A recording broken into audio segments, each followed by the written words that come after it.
के दौरान अंजना ओम कश्यप ने यूट्यूब एजुकेटर्स और ऑनलाइन टीचर्स के लिए दो कौड़ी के फ्रॉड जैसे शब्दों का इस्तेमाल किया। इसके बाद सोशल मीडिया पर बैकलैश भी देखने को मिल रहा है। आखिर एक पत्रकार को शिक्षकों पर ऐसी बेहूदी भाषा में हमला करने की जरूरत क्यों पड़ी? अंजना ओम कश्यप स्वतंत्र पत्रकारों से, रवीश से, अजीत अंजुम जी से आहत है। समझ में आता है कि सार्वजनिक साख के कम होने से उनका विचलित होना हो रहा है, लेकिन टीचर्स से क्यों?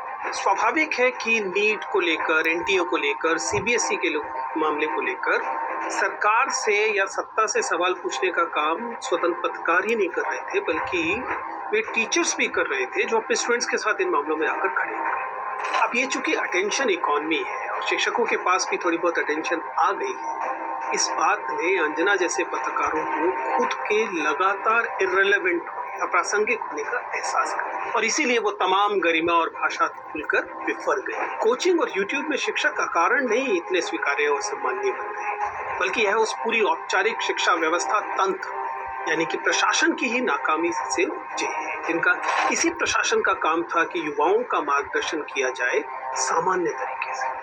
मैं बिल्कुल नहीं कह रहा हूँ कि टीचर्स को सेलिब्रिटी बना, मैं ये भी नहीं कह रहा हूँ कि लाखों स्टूडेंट्स जो हैं उनकी जर्नी आसान बनाने वाले लोगों को आप अचानक दौकड़ी का कहने लगे। उनके कंट्रीब्यूशन को भी एक्सेप्ट करना चाहिए। बहुत विनम्रता से अंजना और उन जैसे पत्रकारों से बस यही कहना है कि ना सही खान सर, अभिनव या कोई और शिक्षक, लेकिन अपने ही उन शिक्षकों को तो याद कीजिए जिन्होंने कभी आपको पत्रकारिता का कघारा सिखाया होगा। क्या जिस किस्म की पत्रकारिता आप कर रहे हैं उसके साथ आप अपने इन शिक्षकों की आंखों में आंख डालकर देख भी सकते हैं? या फिर उन शिक्षकों को भी दो कौड़ी का मानकर आप इनसे कोई सरोकार नहीं रखना चाहते? आखिरी बात, स्कूल के शिक्षकों को आपने पशु गणना में लगा दिया, घर गणना में लगा दिया, भूसा इकट्ठा करने में लगा दिया, और कॉलेज और विश्वविद्यालय के शिक्षकों को आपने अर्बन नक्सल कह दिया, एंटी नक्सल कह दिया, ऑनलाइन शिक्षकों को आपने दो कौड़ी का मान दिया।